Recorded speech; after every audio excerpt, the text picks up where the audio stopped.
तो गाइस आज की जो वीडियो है इसके अंदर हम लोग सी प्लस प्लस के अंदर नेस्टेड जो लूप है उसके बारे में बात करेंगे कि नेस्टेड लूप क्या होता है, उसको हम क्यों यूज़ करते हैं। पहली वीडियोस के अंदर हमने लूप की 3 टाइप्स को डिस्कस किया था जो कि बहुत इंपॉर्टेंट थी, for loop, while loop, do while loop. और तीनों में आप लोगों को फ़र्क भी करना बताया था और लूप के बारे में भी बताया था कि जब भी जहाँ कहीं भी प्रोग्रामिंग लैंग्वेज के अंदर लूप का वर्ड आ जाए तो वहाँ पे हमारे पास 3 चीज़ें आती हैं। पहली चीज़ आती है कि लूप ने स्टार्ट कहाँ से होना है, दूसरी चीज़ हमारे पास आती है कि उसने जाना कहाँ तक है, तीसरी चीज़ आती है कि हमने कितने कदम चल के हम लोगों ने वहाँ तक पहुँचना है। ठीक हो गया। तो अगर आप लोगों ने पिछली videos for loop, while loop और डू वाइल लूप वाली नहीं देखी तो काइंडली आप लोग पहले वो वीडियोस जाकर देख लें ताकि आप लोगों को अच्छे से जो है कंसेप्ट समझ में आ जाए। फिर आप लोग ये नेस्टेड जो है लूप वाली वीडियो पे आएँ। तो नेस्टेड लूप में आप लोगों को सिंपल सा कंसेप्ट समझाता हूँ। जैसे हम लोगों ने सबसे पहले लिखता हूँ नेस्टेड लूप। तो नेस्टेड लूप के अंदर जो है जैसे मैंने आप लोगों को कंडीशंस पढ़ा रहा था उसके अंदर मैंने नेस्टेड इफ एल्स, नेस्टेड क्या कहते हैं इफ एल्स इफ और नेस्टेड नेस्टेड जो पढ़ाया था उसके तो उसमें मैंने आप लोगों को एक एग्जांपल दी थी कि मान लिया हम एक हाउस के अंदर एंटर होना चाहते, एक रूम के अंदर एंटर होना चाहते हैं। तो सबसे पहले हम अपने घर में एंटर होंगे तो फिर ही हम उस रूम में एंटर होंगे। अगर हम घर में एंटर ही नहीं हो रहे तो रूम के अंदर कैसे एंटर हो गए। तो यहीं पे भी यही कंसेप्ट है कि अगर ऊपर वाली कंडीशन ट्रू होगी, पहले हम घर में एंटर होंगे तो फिर जो है हम अंदर रूम में एंटर हो सकते हैं। तो यहाँ पे भी वही कंसेप्ट यूज़ होगा, यानी कि एक लूप के अंदर दूसरा लूप, फॉर लूप के अंदर फॉर लूप। तो ये जो है जब एक लूप के अंदर हम दूसरा लूप जब यूज़ करते हैं तो तब हम उसे कहते हैं नेस्टेड लूप, यानी कि एक लूप के अंदर दूसरा लूप। तो हम इसको जो है करने की कोशिश करते हैं, एक एग्जांपल के जरिए समझाने की कोशिश करता हूँ कि नेस्टेड लूप क्या होता है। तो हम लोग सिर्फ ऊपर वाली एग्जांपल ही लेते हैं, ये वाली, सॉरी फॉर लूप समझाता हूँ, नेस्टेड फॉर लूप। आप लोग वाइल लूप जो है, डू वाइल लूप सेम ही है, कोई फ़र्क नहीं है इन तीनों के दरमियान। ठीक हो गया।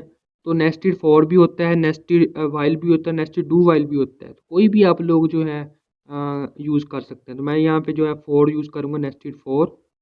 यहाँ पे सिंपल लिखता हूँ नेस्टेड फॉर लूप। एक समझा देता हूँ, बाकी जो है हम आप खुद ही कर सकते हैं, जहाँ ज़रूरत पड़ेगी वहीं आप लोग उसको यूज़ कर लेंगे।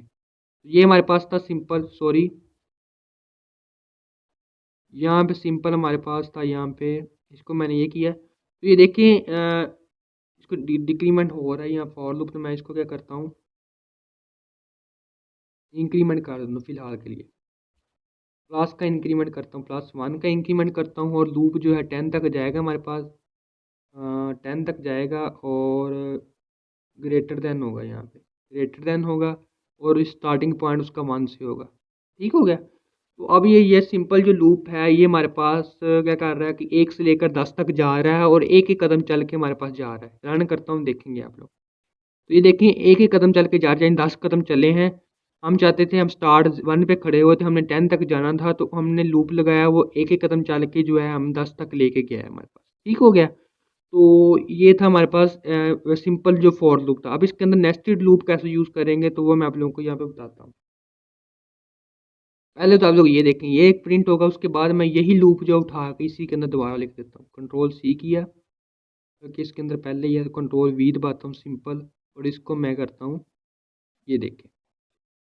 तो अब आप लोगों ने देखा यहाँ पे कि हमारे पास अब एक लूप के अंदर जो है दूसरा लूप यूज़ कर रहे हैं हम लोग, एक फॉर लूप के अंदर दूसरा फॉर लूप।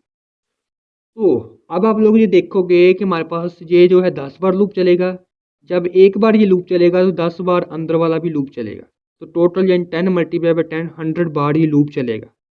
ठीक हो गया। तो आप लोगों को मैं यहाँ पे इसको रन करके दिखाता हूँ, 1 मिनट रुकें। कंट्रोल S किया है और कंट्रोल Z किया है यहाँ पे, और इसको मैंने किया ही नहीं, सॉरी। इंक्रीमेंट कर देता हूँ यहाँ पे, +1 का इंक्रीमेंट करना है हमारे पास, 1 से लेकर 1 से स्टार्ट करना है और ग्रेटर देन जो हमारे पास इक्वल टू 10 तक जाना चाहिए। और ये था हमारे पास। अब इसको मैं कंट्रोल S करके जैसे ही रन करूँगा आप लोग देखोगे, सॉरी यहाँ पे क्या कह रहा है, S यूज़ कर दिया मैंने, इसको कंट्रोल S करके रन करते हैं आप लोग। नहीं सॉरी, यहाँ पे एक और कीवर्ड यूज़ करेंगे, J वाला। अब यहाँ पे मैं सिंपल वही बार बार यूज़ कर रहा था, यहाँ J वाला कीवर्ड भी यूज़ करेंगे, J, क्योंकि आई से हम लोगों ने पहले ऊपर से इनिशियलाइजेशन करवा दी है। अब J वाला यहाँ पे कीवर्ड यूज़ करेंगे। तो अब कंट्रोल एस करके मैं जैसे ही रन करूँगा तो आप लोग यहाँ पे कंसेप्ट देखोगे, रन हो, ये देखें। अब जो ये देखें आप लोग के लूप जो है, पहला जो ऊपर वाला आउटर लूप है वो 10 बार चल रहा है, लेकिन जैसे ही वो एक बार लूप चलता था अंदर वाला लूप 10 बार चलता था। ये देखें, एक लूप, ये पहला लूप 1 1, ये देखें एक बार जो ये पहला लूप चला है हमारे पास, ये 1 जो है हमारे पास फर्स्ट आउटर लूप का था हमारे पास 1। बाकी जो 1 से लेकर 10 तक था जो हमारे पास, वो था हमारे पास इनर लूप का हिस्सा। ये इनर लूप 10 बार चला है, तो वो ऊपर वाला एक बार चला है, अंदर वाला 10 बार चला है। फिर ऊपर वाला दूसरी मरतबा जब चलेगा तो अंदर वाला फिर 10 बार चलेगा। ये देखिए यहाँ पे 2 आ गया और ये फिर 10 बार चला है हमारे पास। ठीक हो गया। अंदर वाला जो फिर तीसरे नंबर पे यहाँ पे देखे 3 चला है, तीसरे नंबर पे ऊपर वाला वो लूप है, तो फिर ये 10 बार चला है। यानी कि आउटर अंडर वाला लूप जो बार बार रिपीट होता जाएगा जब तक जो ऊपर वाला जो आउटर वाले के हिसाब से अंदर वाला जो है लूप रिपीट होगा। मान लिया यहाँ पे मैं चाहता हूँ कि अपना नेम लिख दूँ ताकि आप लोगों को आसानी हो जाए। यहाँ पे लक्की लिखता हूँ। लक्की जो है सिर्फ 2 बार प्रिंट होगा। 2 बार मैं यहाँ पे जाता हूँ 1 से लेकर, मैं चाहता हूँ कि सिर्फ 5 तक जाए या 4 तक जाए आप लोगों को समझाने के लिए। तो कंट्रोल एस करता हूँ, जैसे ही रन करूँगा आप लोग यहाँ देखोगे कि ये ऊपर वाला लूप तो 10 बार चलेगा। ये देखे 10 बार चला है।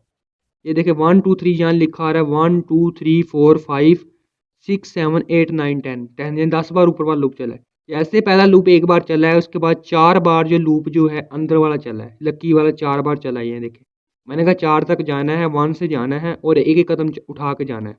तो ये देखें नेस्टेड ये लूप है, यानी एक लूप के अंदर दूसरा लूप हमने यूज़ किया। तो ये लक्की देखें जितनी बार भी ऊपर वाला लूप चला है उतनी बार ही ये पूरा लूप चला है हमारे पास अंदर वाला लूप जो इनर लूप जो है। तो आई होप ये देखें, आई होप कि आप लोगों को ये नेस्टेड लूप वाला कंसेप्ट समझ में आ गया होगा कि अगर ऊपर वाला एक बार लूप चलेगा तो ये स्टेटमेंट जो है एक बार एग्जीक्यूट होंगी। तो जब मैं आप लोगों को फॉर लूप समझा रहा था उसके अंदर मैंने आप लोगों को बताया था कि जब स्टेटमेंट जो है जितनी बार भी हम जितने कदम उठा के डेस्टिनेशन तक पहुंचेंगे उतनी बार लूप चलेगा, उतनी बार जो स्टेटमेंट्स एग्जीक्यूट होंगी। बेसिकली ये स्टेटमेंट्स हैं। तो अब ये लूप है, स्टेटमेंट के अंदर लूप भी आ रहा है, तो हमारे पास जो उतनी बार ये, अब यहाँ पे फिर ये कंसेप्ट यूज़ होगा। ये वाला जो है 4 बार यहाँ से 1 से लेकर 4 तक जाएगा और एक कदम उठा कर जाएगा। तो ये 4 बार जो है हमारे पास जो ये जो लाइन एग्जीक्यूट होंगी, जैसे ही लाइन एग्जीक्यूट होंगी लूप का कंट्रोल सीधा जो ऊपर जाएगा, वहाँ पे जो आई की वैल्यू जो इंक्रीज होगी 2 हो जाएगी, तो फिर ये पूरा लूप चलेगा। इस तरह ये देखें आप लोग नेस्टेड लूप ऐसे वर्क करता है। इसी तरह नेस्टेड वाइल लूप होता है, इसी तरह नेस्टेड डू वाइल लूप होता है। तो आई होप कि आप लोगों को इसका कंसेप्ट जो अच्छे से समझ में आ गया होगा। तो यहाँ पे मैं इसका जो है सबसे पहले आप लोगों को नेस्टेड लूप का क्या कहते हैं सेंटेक्स बता देता हूँ। फर्स्ट क्या नेस्टेड फॉर लूप के लिए सेंटेक्स क्या है हमारे पास, सेंटेक्स यहाँ पे क्या है फॉर, और उसके अंदर मैं स्टार्ट लिखता हूँ, फिर एंड लिखता हूँ, फिर स्टेप लिखता हूँ। ठीक हो गया। उसके बाद सिंपल जो है हमारे पास स्टेटमेंट लिखी जाएगी, और यहाँ पे भी मैं इसको क्या करता हूँ, ये कर देता हूँ। और यहाँ पे देखें आप लोग, यहाँ स्टेटमेंट, यहाँ पे एक फिर फॉर होगा, उसके बाद इसके अंदर फिर स्टार्ट होगा। ठीक हो गया। और उसके बाद फिर एंड होगा, उसके बाद फिर स्टेप होंगे हमारे पास, और उसके बाद ये इसका फिर ये लूप होगा और इसके अंदर स्टेटमेंट्स हमारे पास होंगी। ठीक हो गया। तो ये हमारे पास था, इसको भी मैं क्या कर देता हूँ, कमेंट आउट कर देता हूँ। तो ये हमारे पास सेंटेक्स था बेसिक जो सेंटेक्स है नेस्टेड फॉर के लिए। इसी तरह डू वाइल के लिए भी वही सेम कंसेप्ट है। तो अगर आप लोगों को ये कंसेप्ट समझ में आ गया है तो इंशाल्लाह जो है अगला भी जो है वाइल लूप आप लोग प्रैक्टिस खुद करें, नेस्टेड वाइल की प्रैक्टिस खुद करें। और आप फॉर लूप के अंदर जो है वाइल लूप भी यूज़ कर सकते हैं, डू वाइल भी यूज़ कर सकते हैं। ये नहीं है कि फॉर लूप के अंदर फॉर लूप भी यूज़ करेंगे तो फिर ही नेस्टेड लूप बनेगा। कोई भी टाइप का लूप हो उसके अंदर दूसरी कोई भी टाइप यूज़ कर लें फिर वो नेस्टेड लूप ही है। हम फॉर लूप के अंदर वाइल लूप भी यहाँ यूज़ कर ले सकते हैं, वाइल लूप के अंदर फॉर लूप भी यहाँ यूज़ कर सकते हैं, तो कोई मसला नहीं है यहाँ पे। ठीक हो गया। तो फिर भी यही आंसर हमारे पास आएंगे। तो आई होप कि आप लोगों के लिए ये अच्छा कंसेप्ट रहा होगा और आप लोगों को अच्छे से ये चीज़ समझ आई होगी लूप्स के हवाले से। तो ये बहुत इंपॉर्टेंट टॉपिक है। जब भी हम आगे लूप्स की तरफ मूव करेंगे या बड़े बड़े प्रोग्राम्स बनाएंगे तो कोई ऐसा सॉफ्टवेयर नई दुनिया में होगा जिसके अंदर लूप यूज़ ना हुआ। तो लूप बहुत इंपॉर्टेंट है, तो आप लोगों ने इसकी अच्छे से प्रैक्टिस करनी है। और इसके कंसेप्ट को ज़हन में रखना है। तो आई होप कि आप लोगों के लिए ये वीडियो फ़ायदेमंद होगी। अल्लाह हाफिज़, आज के लिए इतना ही।